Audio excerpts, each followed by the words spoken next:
She didn't walk away because of something you did last week. The real reason started months earlier, and nobody tells men how to spot it.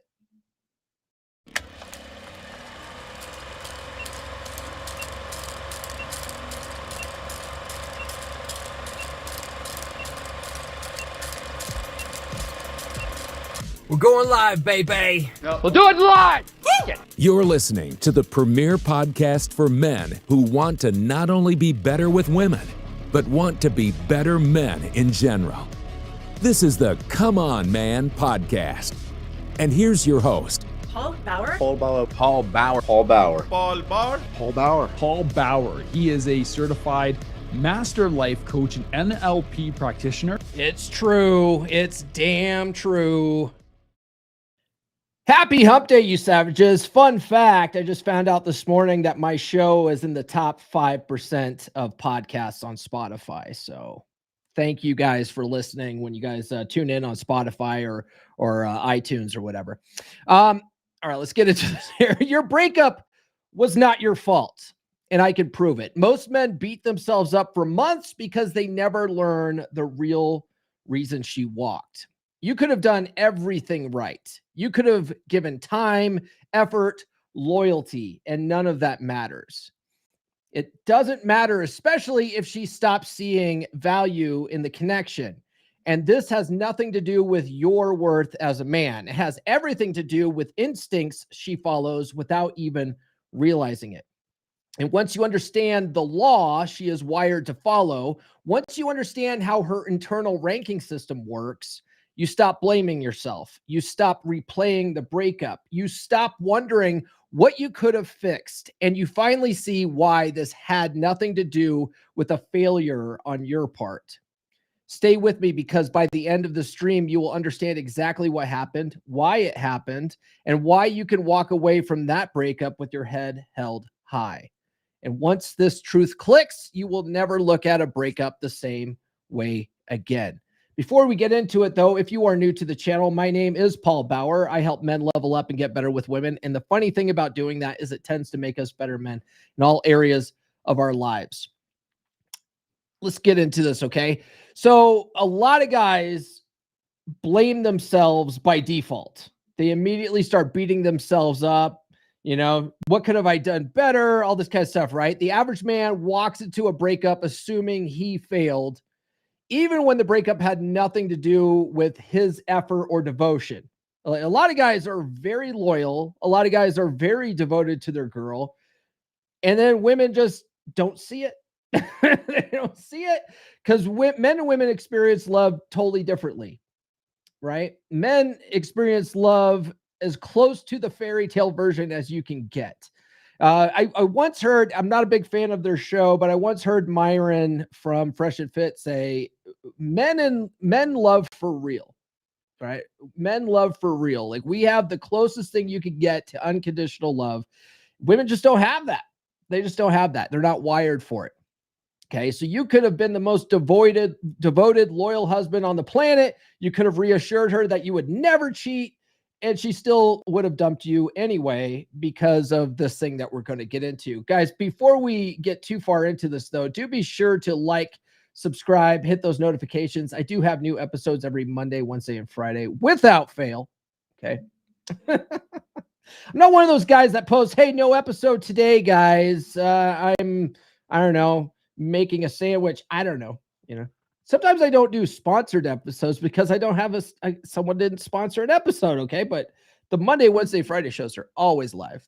Always, well, not always live, but they're always out there. Okay. I'll shut the hell up and get on with it. So let's talk about Brifault's law. I talk about it a lot in the podcast, okay? But Brifault's law explains the root of it. And what that is the female, not the male, determines all the conditions of the animal family. Where the female can derive no benefit from association with the male, no association takes place. This takes place across the entire animal kingdom. And whether you like it or not, humans are animals too. Okay, so this applies to humans as well. It's why one of the things I hate when we're talking about like alpha and beta, and then you get those nerds out there, they're like, alpha and beta is pseudoscience, it's based on a wolf study. It's like, shut up, okay? shut up. You know, you can sense it when a guy has a dominant masculine presence and this guy doesn't. You can tell. You know what I mean? Anyway. So it takes place. Brifault's law takes place in the human kingdom as well, right? The human animal genus or whatever you want to call it. So a woman will stay with a man only as long as she perceives value in that connection. And once she no longer sees value, her instincts push her towards the exit, regardless of how loyal you've been, right? You could have given her flowers every day for 4.5 years. Not every day, every month for 4.5 years, and she still didn't find value in that relationship and she checked out. Ask me how I know. Okay, I've told this story on the podcast before, but after my divorce with my now ex-wife, and I got into that relationship with red pill chick, I was so blue pilled, and I thought I was spitting some really good game, and I made a lot of money, and so I would buy that girl flowers every month, have them sent to her office, so that the other ladies in the office would be jelly and I would get all the brownie points. It was a monumental covert contract on my part, right? And it ended up being absolutely meaningless. Okay. So now my relationship with Nurse Chick, I didn't buy Nurse Chick flowers for the first 2 years that we dated, maybe even 3 years. I didn't buy Nurse Chick flowers, and I still don't buy her that many flowers, but I have given her flowers before, right? But it's not like I didn't go full simp mode on Nurse Chick, because I learned my lesson. I learned it's absolutely meaningless. There's other things that women value in the relationship, and it's certainly not gifts and money and all that kind of stuff that guys think. Okay. Your perceived value matters more than actual value, is where I'm going with this, right? You can be a great man, but if she stops feeling that value, and that comes from how you show up in the relationship. Okay. A lot of times we talk about how women want to feel safe and secure in a relationship. And a lot of guys, they think, okay, yeah, I got to make her feel safe. So I'm going to have a lot of guns around the house. I want to make sure that I can fortify this place in case I'm going to fight off a bunch of marauders. How often does that actually happen? Like, it doesn't actually happen that much. And that's not what women are talking about, right? They want to feel like you have your poop in a group. I can't say it yet. We're not quite at the 8-minute mark, right? But they want to feel like you have your crap together, that you have some emotional control. And that's what makes them feel safe and secure in the relationship. Like how you actually show up, like your dominant masculine presence is what makes them feel safe and secure. Not, whether you can fight and all that kind of stuff. Like that stuff's nice, all the guns in your house. That's kind of cool, but that's not what women aren't logical. Okay. It's all feelings based. It's all the feels over reals. Okay. So if she stops feeling that value, her instincts rewrite the whole entire story.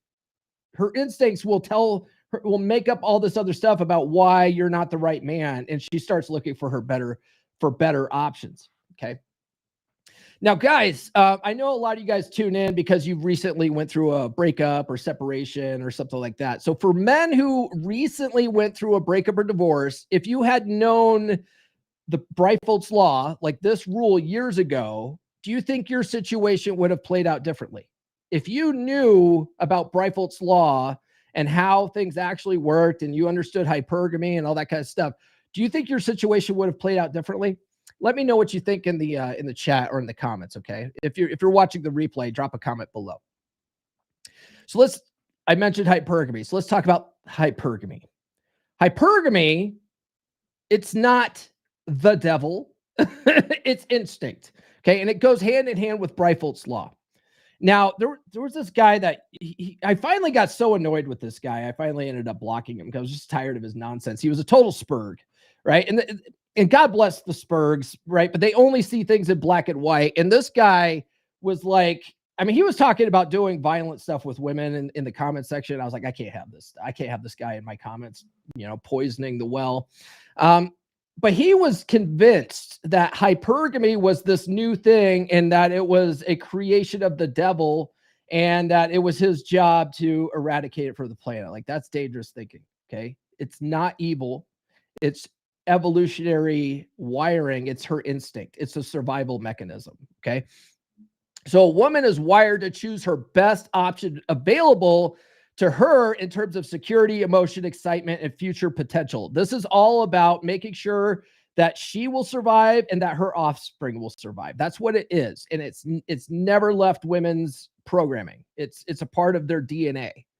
Okay. It's not of the devil. It's not nothing new with modern women. The thing that's different now is that we live in an era of open hypergamy, which is that the state has made rules that allows women to act on their instinct a little bit more, right? So you have no fault divorce. So when a woman gets hitched with a guy and she finds out that he's not her best possible option, she's not locked into it anymore. And now she dumps his ass. That's why women file for a majority of divorces, because women are always looking for their best possible option. And as soon as she pushes you down that beta-tization process and you no longer are her best option, she starts looking elsewhere for it. Okay. And then you have, abortion laws, which is like abortion's legal. Like, so it's so funny too, because, the Supreme Court overturned Roe v. Wade. And so immediately all these women started panicking, like, oh, now we're going to have to, have babies with lesser males, and women don't want to be saddled with a beta male's child, right? And so that's why they fight so hard for their abortion rights, is they want to be able to terminate pregnancies with lesser men's babies. Okay, that's really what it comes down to. Is you might argue that that's probably pretty evil, right? But it's in their wiring. It's been in their evolutionary wiring for a long time. And so now we have this state of open hypergamy. You're not going to put the toothpaste back in that tube. Okay. So how do you deal with it? That's where red pill comes in. Red pill is not about trying to change women at a massive level. It's about how to handle things in your individual relationships and how to navigate this stuff with game and frame and all that kind of stuff. Right. So you got to understand it. You got to understand what hypergamy is. And hypergamy, it's dualistic, it's alpha seed, beta need, and it's women basically trying to consolidate on their best possible option. Okay. And so because of that, hypergamy, Briffault's law, you can literally do everything right. And a lot of times when we say you can do everything right, usually what we're talking about is what you've learned about game and all that kind of stuff from the blue pill side, the blue pill definition of game and relationships and all that kind of stuff. That's what we mean by you could have done everything right according to the old playbooks and still lose. Okay. And breakups often blindside men who thought they were doing well because they don't understand that attraction it's instinctive, right? Attraction is not a choice. Women are either attracted to you or not, or they're not. Okay. It's not necessarily a feeling. Like love is a feeling. It comes and goes. Like she might love you some days, she might not love you other days, but attraction, she can't help what she's attracted to. Okay. So your effort doesn't matter if she's not attracted to you anymore. Okay. By the way, if you guys are in a really good relationship now, like maybe you've gotten over a breakup and you're in a really good relationship right now, and you never want to find yourself in a position again where you're blindsided by a breakup or whatever, you need to learn how to keep your bitch. Right now, your relationship might feel solid. She is warm, she's affectionate, she treats you well. And you think you finally figured it out. But if you look back over your life, how many times did things feel the same right before she pulled the plug? No warning, no big fight. Just one day she said she was done and you were left replaying conversations trying to figure out what you missed. Most men never see it coming, not because they're clueless, but because attraction fades quietly. She doesn't announce it. She simply responds to how you show up. And if you don't know how to keep attraction alive over the long term, you can be the most loyal man on earth and still get hit with the same ending you thought you had outgrown. The pattern repeats unless you understand why it happens. That is why I wrote Keep Your Bitch. It's for men who want to keep a good relationship strong, not fix a broken one. It teaches you how to stay grounded, consistent, confident, and attractive in a way she continues to respond to year after year. Whether you're in something new or you're in your second or third marriage and failure is not an option, this book gives you the structure to make sure you never get blindsided again. If you want to keep what you have and never repeat past mistakes, the book is available now on Amazon. Pick it up today. Yes, indeed. And by the way, I tried to time the release of the audiobook so it would coincide with the release of the paperback and hardcover, and you can only do so much, right? With I was telling the guys at Wolfpack about this, but on Amazon KDP, which is their self-publishing platform, you can schedule the release. So I was like, yeah, I want this to drop on Black Friday. Set the date, bam. And then they work with you. They're like, okay, cool. Well, you need to have your edits done by this date so we can lock it down and start printing books, right? Well, ACX, which is the company behind Audible, they don't give you that option. You just submit it and they're like, okay, well, it usually takes 10 days for us to approve it, but whatever. So it should have dropped on Monday. It's Wednesday now. They still haven't approved it. I don't know what's going on with that, but it should release anytime now, so just stay tuned if you guys are audiobook listeners. Let's see here. Eric Vaughn. Eric's in the house. He says, good morning. Erkin says, good day, folks. And Handsome Pete's in the house. He says, hey. And I'm ignoring Erkin's comments about countdowns and whatever. Like, I'm not going to do that. I'll tell you what, if you guys send more super chats during live streams, I will take off ads during the live stream. I will shut it down, but you guys aren't very consistent with that. And a brother's got to make money. Okay. This is what I do for a living. Dar Fitness in the house. He says, get in the pack or get in the wolf pack. Brother Dar here, he's going to be giving us a clinic on the ketogenic diet this Saturday for the wolf pack. It's a private pod class. I'll tell you guys more about that later. Erkin says, what's Brifault's law again? Brifault's law is the female, not the male, determines all the conditions of the animal family. Where the female can derive no benefit from association with the male, no association takes place. And let's see here. Dart also says, Paul's dropping gems this morning. I try, brother. Forget that bitch. Found that very valuable. Good. Hey, brother, if you read it, leave a review on Amazon or Audible, wherever you got that. It's really hard. It's really hard to get guys to leave reviews, right? If they hated it, they'll stop time and space to leave a shitty review. But if they loved it, they're like, oh, this was very valuable. Thanks, man. They won't go back and add reviews, but a lot of people use those reviews to determine whether the book's going to help them or not. So please leave reviews, guys, please. For the love of God and all things holy. Don't read this, he says. I won't. Okay. Just kidding. I totally did. Okay. So we talked about that. So let's talk about attraction isn't earned once. It's maintained daily. So that's really where I'm trying to go and keep your bitch. Okay. It's one of the things that I really wanted to get to. I really wanted to get to a book that explained this stuff to avoid all the heartbreak that most guys get. Okay. Cause I've been through it, right? I've been married. I've been divorced. I got into a relationship right after that, got my heart ripped out again. And I was like, what am I doing wrong? Okay. Like, what am I doing wrong here? I've got to learn what I'm fundamentally doing wrong. Okay. Now the goal of this episode is to show you why it's not necessarily your fault.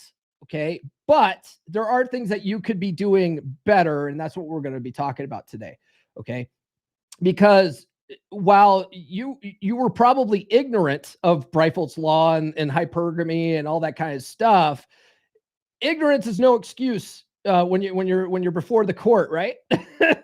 There's it's no excuse to break the law. You're going to have to deal with the consequences of it. Okay. Even though you didn't really know. So now you know, and now you can make better decisions. Okay. So attraction isn't earned once. It's maintained daily. You don't store attraction in a vault. She responds to the man she sees today, not the one you were year one.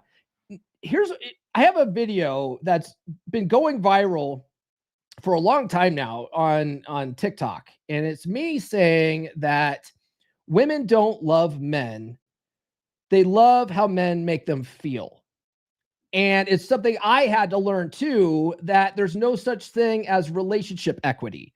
You could have been the best guy for the last 10 or 15 years, but women have this, what have you done for me lately type attitude. And if you haven't done anything for them lately, they start seeing you differently. Okay. Now, a lot of women in the comment section of that video, they're like, yeah, it's called being consistent. Being consistent is all we're asking for, being consistent, which I don't think is an unreasonable request. Okay. Why can't you be consistent with this stuff? And so that's why I wrote Keep Your Bitch, is so that it's on the forefront of your mind and so that you stay consistent. The work never stops.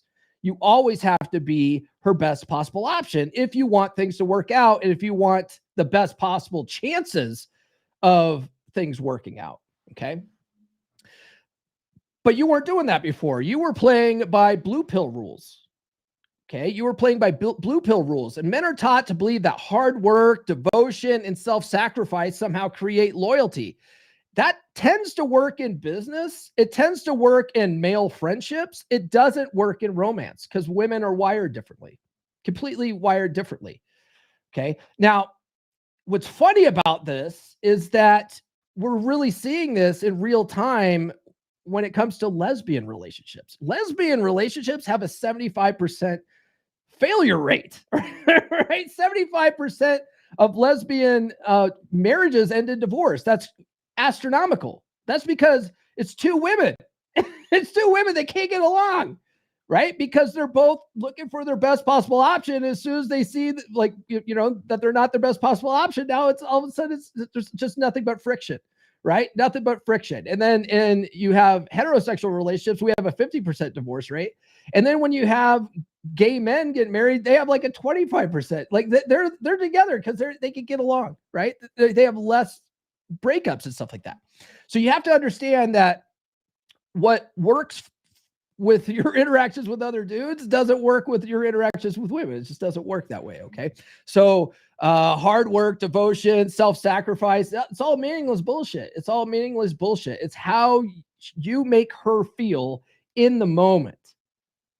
It's in the moment. It's always in the moment too. It's all the cool shit you did in the past doesn't matter. Okay. All the future shit you're going to do. Now here's a thing about women, right? They are wired to smell ambition in a man like sharks smell blood, right? So if you have goals and dreams and aspirations, they do find that attractive. I talked about that in Keep Your Bitch. Like, you can't be the guy who had dreams and ambitions and all this kind of stuff when you're in your 20s. And then once you got there, you're like, I don't have to do anything anymore. Right? Because that's, women immediately start falling out of attraction for a guy who's not constantly going for the next thing. Right? So it's all about right now, and your past doesn't matter. But your future, as long as you're moving towards something with intention and purpose, women will find that attractive. Okay. By the way, guys, I mentioned super chat. If you guys are getting value out of these episodes, do consider sending a super chat. I'm still demonetized on Facebook. So if you guys are watching on Facebook right now, head on over to YouTube and drop your boy a super chat. And YouTube also is paying me. So come on over to YouTube, guys. Fuck Facebook. But on Christmas Eve, I should get my monetization back, which would be nice. So let's talk about red pill. Okay. Because I am a student of the red pill. And it's interesting if you guys go back and listen to the archives of the podcast, I used to think that I was purple pilled, right? I was purple pilled because I do still like long-term relationships. I still like monogamous relationships. I'm very happy in my relationship with Nurse Chick. Nurse Chick treats me like an absolute king, right? I like that kind of stuff. What I realized is that there's really no such thing as purple pill. Okay. Purple pill is still guys that they believe in the blue pill fantasy of happily ever after and, unconditional love and fucking Disney fairy tales and shit like that. And then they try to apply red pill praxeology to make their blue pill dream come true. And that's just not realistic. Okay. You still haven't let go of the blue pill ideology, right? If you consider yourself purple pill.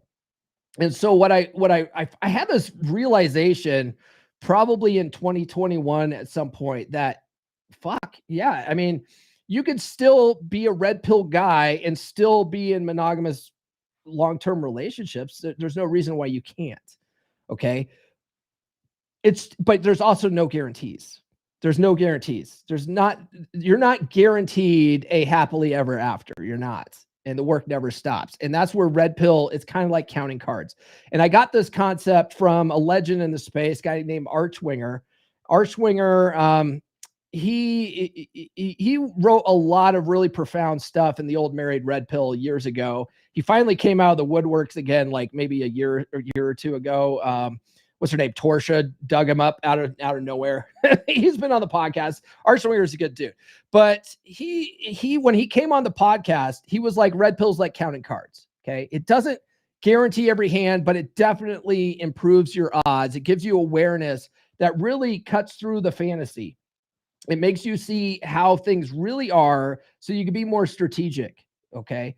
And I talk about it a lot in Wolfpack, especially when guys, there's still guys in there that are still dealing with covert contracts, and they're still learning how to get past those, and that takes a lot of work, because all that conditioning of doing covert contracts, which is blue pill strategy, it's frustrating. It's frustrating when you do nice things for people and they don't respond the way you're expecting them to. And so it pisses a lot of people off and stuff like that. And so I always tell people, like, hey man, like, you've got to understand that what we're talking about on this podcast is, this is how things are, not how we hope they should be. Okay. It's not about what should be. It's about what is. So now that you know what is, you can work with that. You can actually use some of this stuff to your advantage and be a little more strategic. Okay. And that awareness, it never removes the element of risk. And this is a big problem with bigger tradcon channels and platforms and stuff, like all the guys at Daily Wire, they will preach, until they're blue in the face, that you just get married, right? You get married young, get married early, and you're going to live happily ever after. And it's like, that's not true. That's just fundamentally not true, especially if you don't understand women's nature and you don't understand the psychology of attraction. You don't understand red pill praxeology. You're probably going to fail.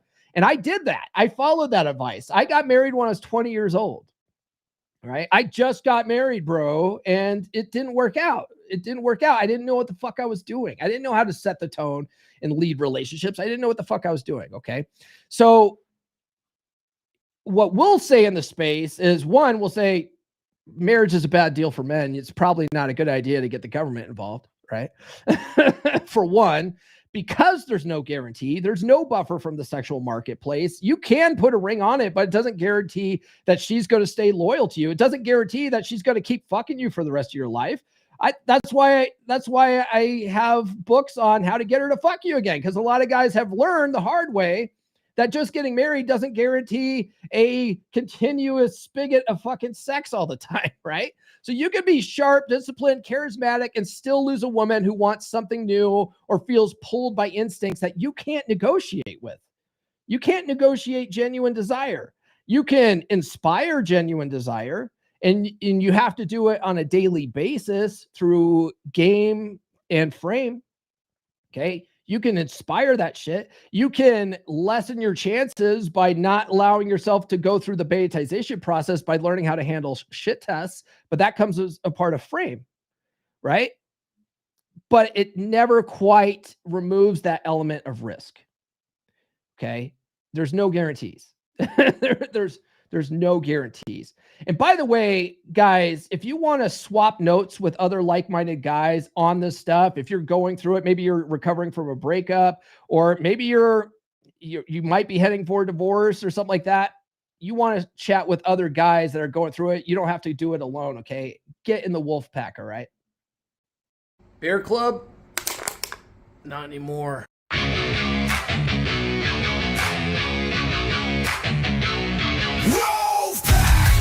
What's broken? You lead like a man again. No pity, no therapy. Just fire, just flame. life drift, feeling alone. You don't need hacks, blogs, lies. You need men with fire in their eyes. We rebuild from the ground up. No excuses, no soft stuff. Telegram lit 24/7. Brothers locked in steel, not heaven. Step inside the pack. We don't fall, we attack. Truth, fire, presence, we bring it back. Masculine pride, no time to slack.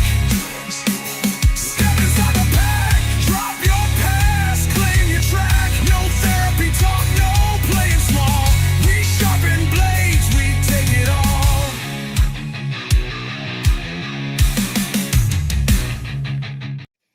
By the way, guys, I wanted to show you this. I showed it last night on the sponsored live stream. Actually, let me take this down for a second. Look at what the guys in the pack did. They put together a bunch. They sent me a bunch of videos, and then I cut them together like this. Hold on. Now, I could tell you that the Wolfpack is the best men's group on the planet, but why don't I let the members tell you? It's a proven group that's helped me. We're in there every day helping each other level up. This is a group that has really changed my life. It's a bunch of like-minded guys who are on their journey to level up and become the best men that they can be. Going through a rough divorce and need some advice, need some support. Digital nomads, get in the pack. From your finances to working out, getting your fitness together. What are you doing with your life? Join Wolfpack. For the love of God, somebody to sweep me. I appreciate those guys for doing that for me. That was great. Yeah, one of the brothers was like, "Hey, I want to get together and have a separate Wolfpack hangout and just have all the guys talk about what they get value of from the group, and then we can all cut that together and Paul can use that for a promo." And I was like, we can't record shit on Telegram, which is one of the reasons why I use Telegram, is so that you guys can, have a safe space that's encrypted and shit. Like no one's recording. And so I was like, it would be better if you guys just DM me some videos. And so a bunch of guys answered the call to that. I appreciate that. Okay. Women leave emotionally long before they leave physically. And so this is something that a lot of guys they have no fucking clue, right? If your woman has come to you and says, "I love you, but I'm not in love with you," and she's talking about getting divorced and all that stuff, she's mentally checked out a long time. You're just now figuring it out. And a lot of guys are waiting until their entire fucking house is on fire before they're trying to figure out like how to fix things, which is another reason why I wrote Keep Your Bitch, is so that guys have a fire extinguisher handy in case the stove catches on fire, right? They don't wait till their whole entire house is burning down and going, "Now I need to fix it." Now she's telling me she wants to leave. It's like, yeah, bro, it's probably too late. It's probably too late once she brings that kind of shit up, because women will mentally check out up to 2 years in advance. Up to 2 years in advance before they finally drop that brick in your lap. And then what they start doing is they start hiding assets, right? They start lining up their male orbiters. And that's why a lot of guys, when they do get in a breakup, they're all in their girlfriends, like already with another guy, like a month later, they're like, "How is this possible? Like, how is she finding a guy so quick?" That guy was there the whole time. The guy was there the whole time. She might not have been cheating on you. Like, women don't always cheat, but they will start lining up their orbiters and make the opportunity. And once they're like, "Okay, now I'm ready to jump ship," that's when they'll drop the brick in your lap. And by that time, it's too late. You can't fix it. You can't. Okay. Red Pill Chick did this to me. And in hindsight, I can look back and spot the exact moment that she checked out, like in hindsight, right? But in the moment, I didn't realize it. I thought everything was fine. And most guys do. Most guys think everything's fine. Everything's good. Everything's, on the up and up. And it's not. Okay. She's mentally checked out. She's mentally checked out. And you might not even realize it right now. Okay. Now, if you guys tuned into Monday's episode, Nikki Corbett, she's the host of the Scarlet Edit podcast. I'm getting a lot of good feedback from it. In fact, a lot of guys love that interview. A lot of guys hated it. Like, she's getting a lot of hate comments in some of the videos on Instagram. It's hilarious. It's hilarious to watch guys lose their shit about it. It's like, guys, you are forming an opinion on a 30-second clip. Okay. You need to watch the whole episode for the context there, but I do that shit on purpose. Anyway, one of the things that she said on Monday's podcast was knowing the moment she checked out of her marriage. She knew the moment that, like, she was like, when she looks back on it, she goes, "Oh, I knew the moment," right? It was when I think they were at a wedding and she went in to go kiss her husband and he pulled back and didn't want to have a public display of affection in front of other people and was like, "Oh, no, not in front of other people." And that was the moment she checked out right then, right? Like it could be lots of different things. You know what I mean? When I say I remember the moment the moment that red pill chick checked out, it was when we were supposed to go to her grandma's funeral and she took a half day off work so that we could leave at noon and start heading down to Durango for the funeral. And I didn't, because I work remotely and I figured that I could just cut out. I didn't have to ask for PTO. I didn't have to waste my PTO. I figured I could, wrap up stuff and be able to split, at noon. Because I could usually do stuff like that when I was working remotely. And I didn't. And I ended up getting caught up in a bunch of fucking work shit. And so when she got home, I was face down in work and she's pissed at me that I wasn't ready to go at noon. And I fucking blew up at her because I had no mental frame and no emotional control. And I fucking blew up at her and I said, "Look, this pays my bills. Your dead grandma doesn't pay my bills." Do you blame Nurse Chick or not Nurse Chick? Do you blame Red Pill Chick for checking out? I don't. In hindsight, that was a fucking dick move. You know what I mean? It was a complete emotional outburst that didn't need to happen.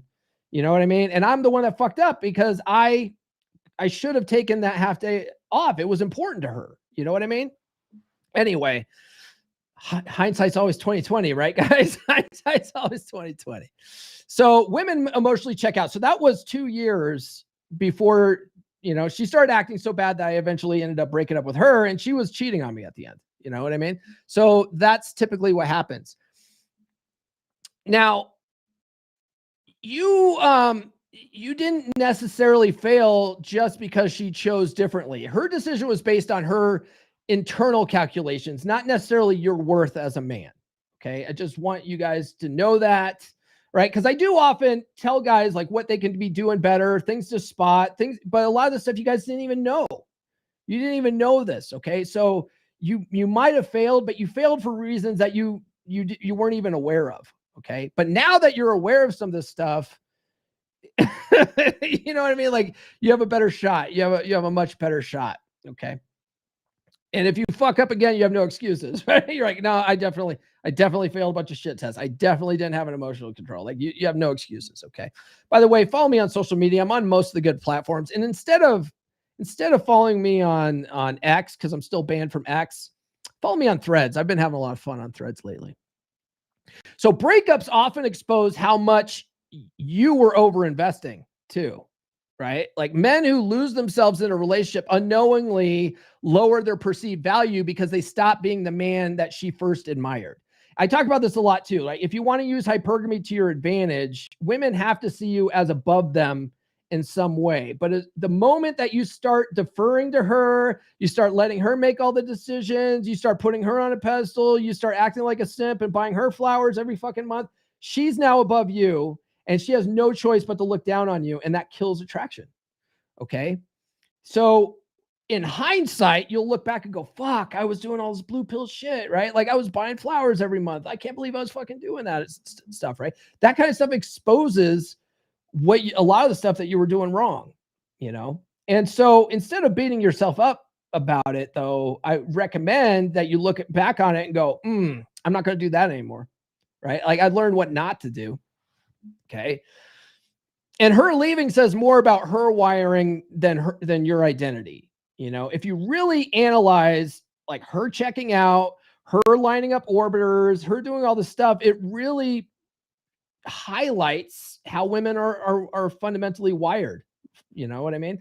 Like one of the reasons why I had Nikki on the show on Monday was because, instead of holding her accountable and fucking calling her out on her bullshit and stuff, that guys typically do in the space for the Jerry Springer effect that y'all love that fucking red meat, right? Well, I was like, I'm going to have her on and we're going to talk about this we're going to remove judgment and we're going to just talk about it so that she can open up and tell you how women really think. Because when women aren't judged, when women don't feel judged, they're very fucking honest. You know, that's one of the things that you learn when you read Nancy Friday's book, you know, My Secret Garden. When women are anonymous and they're not being judged, they will tell you exactly what's going on. But the problem is that women are wired for reputation protection. They don't want to be judged. They want to be loved by the tribe. It's the whole good chimp type thing that we learned from bonobos, right? Women are very much worried about what everybody else thinks. And so they are very guarded on what they'll say. And a lot of what women say is completely inaccurate. They think what they're saying is going to be accepted by the tribe. And so they say things that would be accepted by the tribe necessarily. That's why you can't get dating advice from women. You can't get relationship advice from women because they'll never be fucking honest. They'll never be truly honest. And the thing is that they're doing mental gymnastics. So they think they're being honest, but they're really fucking not. Okay. So when I had Nikki on the show to talk about this stuff, it was really so that you guys can, like, and a lot of guys just can't handle that shit. They can't handle the truth coming from women. And so they get all fucking pissed at women for this stuff. It's like, no, take your fucking feelers out of it, bro, and just learn from it. Okay. She talked about, you know, getting with the guy who was married. And she's like, well, it wasn't like I was looking at him going, oh, he's going to be, you know, all this kind of stuff. But it's like, if you guys go back and watch my face, because sometimes she'll say stuff and I'll just look over at the camera for a second. Because I want you guys to register what she's really saying. You know what I mean? But I also want to let her talk about it so that it comes out naturally and she doesn't feel guarded and shit. Okay. But women are wired a certain way and they become very predictable once you understand that wiring. Okay. And so once you see it, now you can learn how to navigate with it and use it better in your advantage. Now, one of the things I talk about in Keep Your Bitch is I talk about the passive dread blueprint a lot. Now, a lot of you guys have taken the course because you're in a marriage that's in a dead bedroom situation. You're trying to get your wife to fuck you again, all that kind of stuff. But you can use passive dread, and I highly recommend you use passive dread as preventive medicine. Okay. If you learn how to apply passive dread in your everyday interactions with your girl, you're going to have less problems and you're going to be less likely in a situation where she's dropping that brick in your lap. Okay. She used to watch you, hang on your words, crave your presence. Now, she barely notices when you enter the room. And if she does, it's with eyes full of boredom. You've tried being softer. You've tried being sweeter. You've tried everything they said would work. And still nothing. The truth no one wants to say out loud, she doesn't miss you because there's nothing to miss. But what if you can make her feel the fear of losing you without saying a word? This isn't manipulation. It's psychological contrast. It's healthy anxiety. It's passive dread. Rebuild tension, reignite her curiosity, make her jealous of the life you're living without her at the center. You don't chase desire. You become the man it fears losing. Visit dread.fixdeadbedrooms.com now and take the course. Don't wait for her to act different. Take action for yourself. Indeed. And guys, one thing that you have to learn when it comes to passive dread, when it comes to, you know, keep your bitch. There we go. The lighting's better there. Is that you got to learn the cardinal rule of relationships. Right? Which is whoever needs the other person least has all the power in a relationship. And for a lot of you guys, your girl needs the relationship least, and she has all the power in the relationship. So passive dread, keep your bitch, all this type of stuff is to flip that dynamic so that you are the guy who's lovingly detached, who needs the relationship the least. Because when you're attached to a particular outcome with women, right? Whether you keep this marriage together forever, you know, keep her forever, all this kind of stuff. When you have that attachment to outcome, when you're out in the dating circuit and you're like, oh, I hope this chick likes me and I hope I get laid on this date. There's an attachment to outcome there, right? Attachment to outcome creates fear, a fear of loss. That fear creates needy behavior, and that needy behavior kills attraction. Okay. When men do it, right? Now, when you flip that dynamic to where you're the one that doesn't necessarily need her, women are like more likely to want to keep you. They might actually become more needy. And when women become more needy, they become more affectionate and loving and all that kind of stuff. And guess what? Guys like that shit. like, thank you, honey. Like, thanks for making me a sandwich. Thanks for fucking my brains out last night. Yes, I did wake up with morning wood and you definitely relieved that pressure. I really appreciate that. Right? Like, guys like that kind of shit. But when you're needy with women, women can't fucking stand that because now they're above you in some way and they're looking down on you when you're a fucking needy guy. Okay, women fucking hate neediness. This is why when we often talk on the dating circuit about like not texting so fucking much, because if you're texting all day long, it just reeks of needy behavior. It's attention seeking. Women just can't fucking stand it. They have to see, they have to be chasing you, really. Even though women say they want to be pursued and all this kind of stuff, women have to be chasing you in order to feel like they've got a guy worth, keeping around. Okay. It's using Brifault's law to your advantage. You are the prize, right? Basically, she has to keep you. She has to want to lock you down, but you have to be the guy that you have to become the kind of guy that she wants to lock down though. Okay. And that detachment, when you detach, when you're lovingly detached, it gives you a lot of freedom. Okay. When you accept that nothing's guaranteed, it changes how you move. And you become calmer, less reactive, more, you're not going to climb on her emotional roller coaster. A big reason why guys walk on eggshells is because they're afraid of upsetting the baby maker and possibly fucking shit up. And that's needy behavior. So they start, oh, we got to make her happy at all costs. And they start defending, explaining, excusing, rationally, all that kind of shit puts you at a position beneath her. And she loses more attraction. So when you let go of that attachment to outcome and you're more lovingly detached, when she's having temper tantrums, when she's crying and, having a bad day or whatever, like you're sort of emotionally indifferent to it. All right. Like, it doesn't mean you don't care about her. It just means that you're not climbing on that emotional roller coaster and you're not taking ownership of her feelings. You're letting her feel however she's going to feel. And the thing is, when you do that, women are like, oh, I love this guy. He makes me feel more safe and secure in the relationship. He's not jumping on my emotional roller coaster. He actually keeps his feet on the ground, and I can lean on him when times are tough because I know he's got shit handled. Right? So you can only get there if you let go of all attachment. There was one of the brothers in Wolfpack. I was chatting with him one-on-one. And he's got this girl that he's like, this chick, she's in love with me and all this kind of stuff. And I think we have this, puppy love and infatuation with each other. And it's this wonderful thing. And I was like, bro, stay lovingly detached, man. Like, you can just tell when a guy is like Twitter pated and he's got those love goggles on and he's not thinking clearly. Guys get stupid, dude. Like, guys get retarded, and you can tell you're like, dude, you're going to step on your dick, bro. Like, you are going to fuck this up if you don't snap out of that shit and stay lovingly detached. Okay. She's going to fucking walk all over your ass. All right. Like, you got to stay lovingly detached so women don't fucking walk all over your asses. Okay. Breakups can become really good teachers. Right. And I want you guys to look at that kind of stuff that way.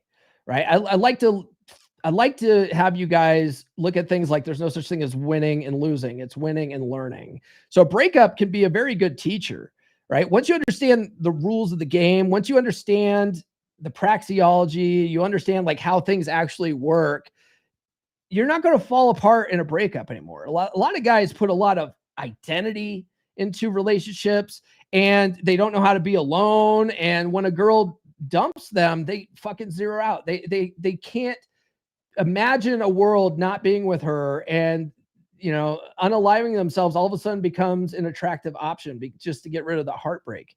We have guys like that in the Wolfpack that have shown up in there, and it's like when guys are that bad, I'm like, man, here's the number to the suicide hotline. Okay, like, call them immediately. We had a guy in there. We had a guy in the brother. He's much better now. He was totally zeroed out. This was probably several months ago. His girlfriend, dumped him and stuff like that. And he was just didn't want to be alive. He didn't want to be alive anymore. And I was like, bro, call the suicide hotline. He called the fucking suicide hotline. And when he told them, he's like, I don't really think that I'm gonna unalive myself. I just need someone that understands me and stuff like that. They fucking hung up on him. They fucking, as soon as he said, I'm not going to unalive myself, they fucking hung up on him. I was like, Jesus Christ, man. You know, you guys need to get in a brotherhood like the Wolfpack, because like, we'll listen to you. Like we'll hear you out. We'll walk you through this kind of stuff. We're not equipped to talk you out of unaliving yourselves. That's why I'll refer you to the suicide hotline. But it's just really sad to see that the suicide hotline, I could kind of understand it. They're probably triaging and they're trying to like save the phone lines for guys who are literally trying to unalive themselves. So I kind of get it, but it's just the coldness of that they fucking hung up on him. I was like, Jesus Christ, man, that's sad, man. A lot of guys really don't have anybody. They don't have anybody. You guys need to get in Wolfpack. But anyway, I want you guys to, instead of dwelling on the negativity and beating yourself up and talking about unaliving yourself, just look at it for what you could learn from it. Okay. Understand that there's a lot of things that you could have learned from it. Okay. Once you understand the rules of the game, you're never going to fall apart again.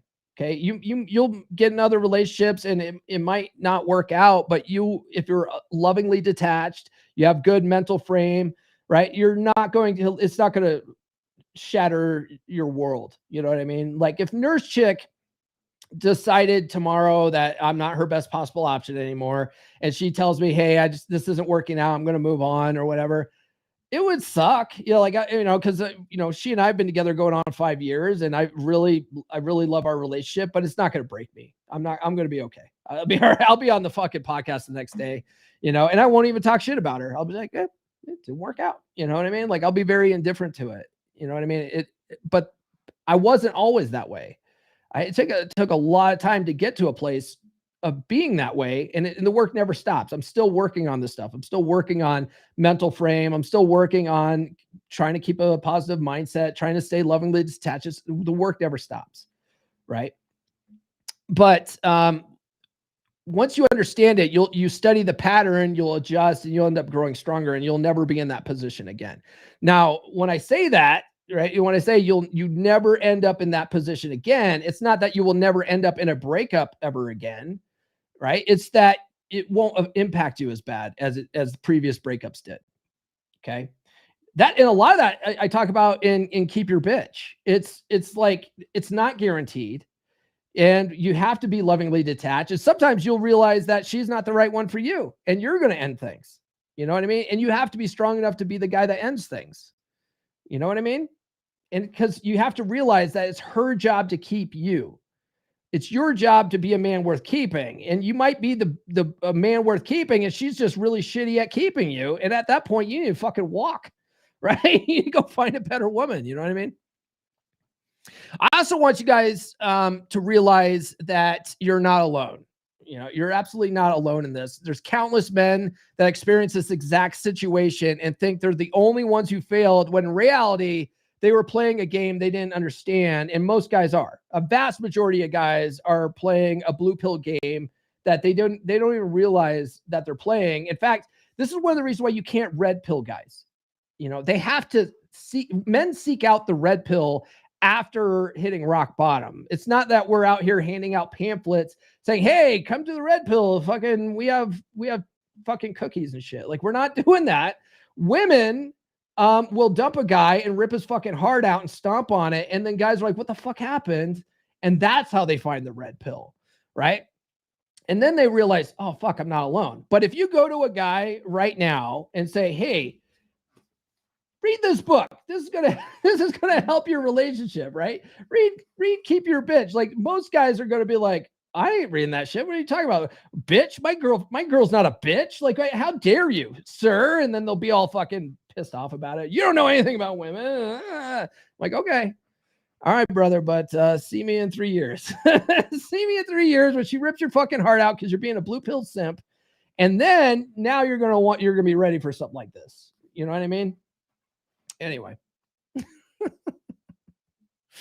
your next relationship improves when you stop blaming yourself for this kind of stuff, and you start learning how to use this kind of stuff to your advantage. You know, if you're just constantly beating yourself up and blaming yourself, that keeps you stuck in a place where you're not actually growing and learning and improving yourself.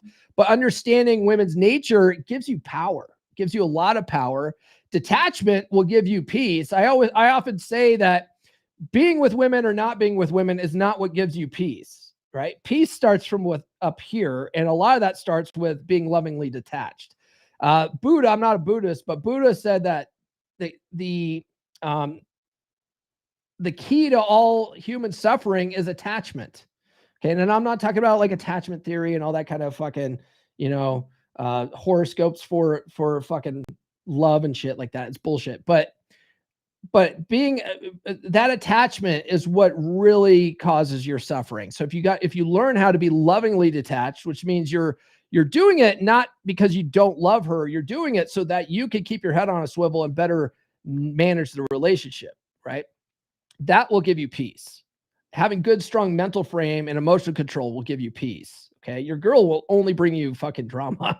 Okay. So learning how to handle her drama and be indifferent to it and kind of think it's fucking funny, that's what will give you peace. Okay. And awareness of all this kind of stuff gives you better options. It gives you better options with women, and it gives you better options in your relationship. It's just overall, I personally believe it's just overall better experience once you understand this stuff. Okay, guys. All right. That's all I have for this episode. I hope you guys found it useful. Tune into the podcast on Friday. For the entire month of December, I'm going to do Frame Fridays based off of concepts from Napoleon Hill's classic, Think and Grow Rich.